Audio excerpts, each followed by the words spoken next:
제가 가지고 있는 연금저축 펀드에 대해서 정리를 해봤습니다.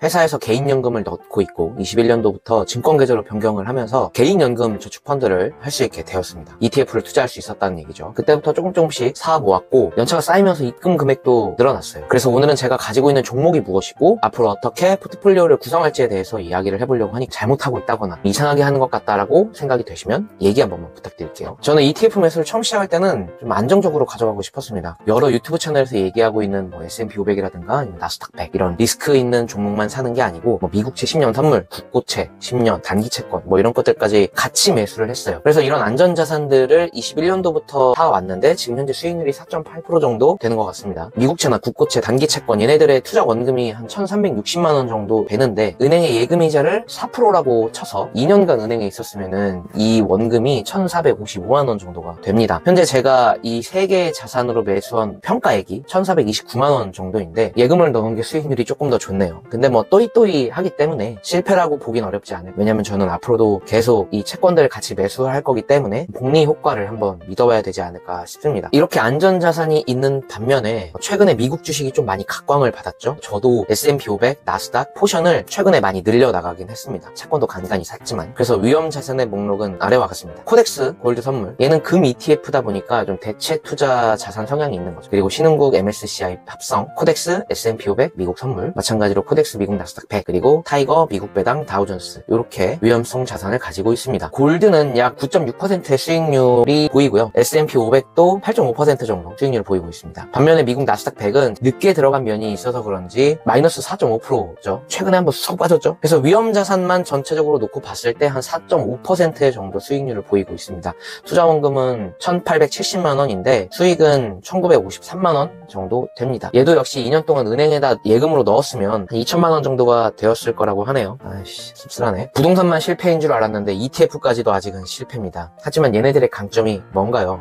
네, 그렇습니다. 꾸준하게 적립하는 것이 아닐까 생각합니다. 여러 유튜브 채널에서도 꾸준하게 소액으로 적립하는 것이 가장 좋다고 얘기를 하죠. S&P 500도 비록 제가 시작한 21년도부터 계산을 하면 수익률이 조금 미비합니다. 하지만 최근 1년의 수익률을 보면 무려 15%나 되고요. 5년간의 수익률을 보면 75.4%가 오른 거예요. 이게 대박이지 않습니까? 물론 미국장이 최근에 좀 많이 급성장한 이유도 있을 겁니다. 장단기 금리차 역전 현상이 조금 안정화되고 있고 금리 인하 전망이 되고 있기 때문에 일각에서는 경기 침체가 올 수도 있다라는 전망들이 좀 많아지면서 이 거품이 껴있는 미국장이 다시 한번 쑥 꺼질 것 같다. 그럼에도 불구하고 미국에서 잘 나가는 기업 500개를 선정해서 하나로 묶어서 투자하는 이런 S&P 500에 여전히 많은 돈이 몰리지 않을까 생각을 합니다. 워런 버핏도 내가 죽으면 내 재산의 90%는 S&P 500에 투자하라고 했고 주주총회에서 젊은 사람들이 부를 어떻게 이뤄야 하냐라는 질문에 많은 시간을 쏟지 말고 S&P 500을 투자하면서 남는 시간에는 너의 그런 역량을 업그레이드 할 수 있는 자기개발 시간을 가져라 라는 말을 했다고 알려져 있죠. 그만큼 S&P 500이나 나스닥 이런 애들은 꾸준하게 적립식 매수를 하는 게 올바른 방향인 것 같고 저도 앞으로 그렇게 스탠스를 가져갈 예정입니다. 그런데 너무 공격적 성향의 ETF를 꺼려 하시는 분도 분명히 많으실 겁니다. 이럴 때를 대비해서 채권 같은 안전자산 ETF도 꾸준하게 매수하는 게 좋은 것 같아요. 워런 버핏도 90%는 S&P 500에 투자를 하지만 남은 10%는 미국채에 투자하라고 했으니까 매수 매도를 빈번하게 하지 않고 저축한다, 적금한다는 생각으로 적립만 하더라도 나중에는 꽤 괜찮은 수익률을 낼 수 있지 않을까라고 생각을 합니다. 최근에 블랙 프라이데이와 블랙 먼데이 다들 경험을 해보셨죠? 사이드카도 발령이 났고 삼성전자 주가가 하루 만에 10%씩 빠지고 그랬습니다. 그럼에도 아직 제가 ETF를 통해서 플러스 수익률을 낼 수 있었던 건 첫째는 물론 저렴했을 때부터 적립식으로 매수한 것도 있겠지만 골고루 투자를 했기 때문이지 않을까. 미국 시장의 그런 주식 다른 것도 중요하지만 한국 채권을 매수하든 아니면 단기 채권 같은 것도 골고루 섞어서 매수를 하는 것도 좋은 방향이라고 저는 생각을 합니다. 이코노미스트 홍춘욱 박사도 채권을 항상 넣어서 투자를 하라고 얘기를 해주시죠. 그래서 앞으로 저는 이렇게 ETF를 모아나가볼까 합니다. 우선 격월로 코덱스 단기 채권과 코세프 국고채를 한 주씩 계속 사볼까 해요. 아무래도 얘네들은 단가가 좀 세기 때문에 매달 매수하기는 좀 짤 것 같거든요. 미국 ETF 골드 선물과 S&P 500 나스닥, 미국 배당 다우존스 얘네들은 매달 사면서 격월로 채권들을 좀 사볼까 합니다. 신흥국 같은 경우에는 경향이 나스닥 100과 동일한 것 같아요. 아무래도 신흥국 ETF는 전 세계에서 발전 가능성이 있어 보이는 그런 기업들을 넣은 거고, 나스닥백은 성장성 있는 미국 기업들을 모아놓은 거기 때문에 결이 비슷하지 않을까 싶은데, 최근 1년 변동률을 봤을 때 나스닥백이 좀 더 좋고 당분간은 세계 돈들이 미국에 좀 몰리지 않을까 싶은 생각에 나스닥백에 더 집중을 해볼까 합니다. 배당 다우존스 같은 경우에는 적립식이 맞지 않는 종목이라고 얘기를 하는 분들도 계세요. 최근 변동률을 보면은 미국의 그 슈드 변동성이 되게 기대 이하 수준이고 폭락장에서도 생각보다 안정적이지 않다는 평이 많습니다. 그래서 ETF를 모아나가는 그런 사람들에 있어서 전략이 좀 어긋난다는 의견이 되게 많이 보였거든요. 차라리 채권에 투자하는 게 안정적이다라는 얘기가 들리는데, 저 같은 경우에는 뭐 5년, 10년, 15년 길게 ETF를 매수할 생각이고, 그렇기 때문에 조금 더 상대적으로는 변동성이 좀 적으면서 안정적으로도 배당을 주는 그런 배당 다우존스에 투자를 또 해보려고 합니다. 한국 국채를 빼면 뭐 죄다 미국 주식이네, 그러다 골로 간다 하시는 분들 분명히 계실 겁니다. ETF 관련 영상을 보다 보면 미국이 언제까지 영원할 것 같냐, 뭐 이런 영상의 내용도 보이긴 하거든요.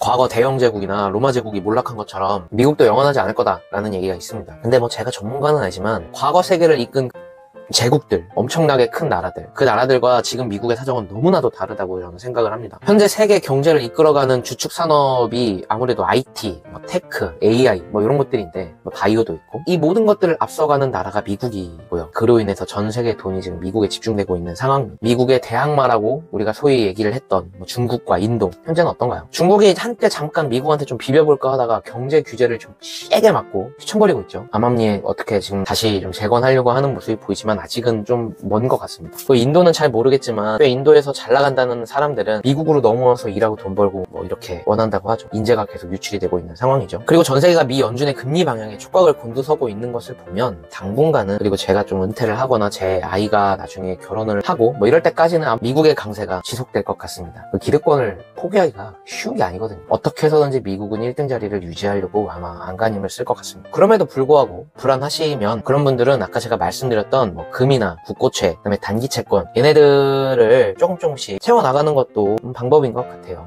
당장은 아니지만 얘네들도 시간이 지나면 좋은 수익률을 보여줄 겁니다. 차트를 보시면 아시겠지만 우리나라 국고채와 단기 채권, 얘네들은 계속 조금씩 올라가고 있습니다. 그렇기 때문에 내가 적립한다는 생각으로 얘네들도 조금씩 모아나가면 괜찮을 것 같아요. 오늘도 보는 사람만 보는 제 채널을 봐주셔서 대단히 감사합니다.